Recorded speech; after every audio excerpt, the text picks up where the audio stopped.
වඩාත්ම හොඳ ක්‍රමය පොරවගෙන නිදා ගන්න එකද? එහෙම නැත්නම් නිදාගෙන වැතිරිලා ඊට පස්සේ පොරව ගන්න එකද?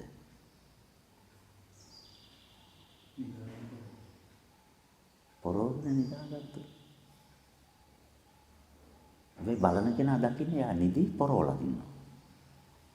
කොහොමද පෙරෙව්වේ කියන එක කාටවත් හොයන්න බෑ. හැබැයි එයා පොරවගෙන නිදාගෙන ඉන්නවා කියන එක තමයි පේන්නේ. මේ සෝතාපන්න ඵලය තුළ මෙන්න මේ වගේ පුංචි තනක්, පොඩි තනක් අපි හරියට විනිවිද ප්‍රඥාවෙන් දැක්කේ නැත්නම් ජීවිත කාලෙම අපි වැරදි මතයක ඉන්නවා සෝතාපන්න වෙන්නේ මේමයි කියලා. හැබැයි සෝතාපන්න වෙන්න ක්‍රමය ඒක නෙමෙයි. සුතමේ ඥාන ශ්‍රවණය කරලා ඒක තුලින් යථාභූත ඥානය අවබෝධ කරගත්තොත් පරමාර්ථයේ ස්පර්ශ කෙරුවොත් එයා සෝතාපන්න වෙනවා.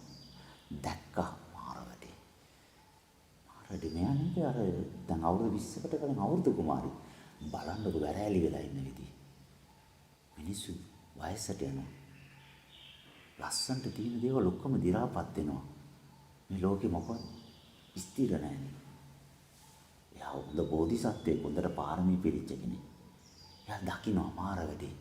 මං අවුරුදු 15ක් රස්සාවට ගිහිල්ලා එනකොට මේ හොඳට හිටපු මිනිස්සු ඔක්කොම වයසට ගිහිල්ලානේ. එහෙනම් මේ ලෝකයේ ස්ථිර වශයෙන් මොකවත් පවතින්නේ යථාභූත ඥානය අවබෝධ වුණා. පරමාර්ථ ධර්මයෙන් පෘථුවිය දැක්කය. සෝතාපන්න වුණා. කවුරුත් බණ කිව්වේ නැහැ.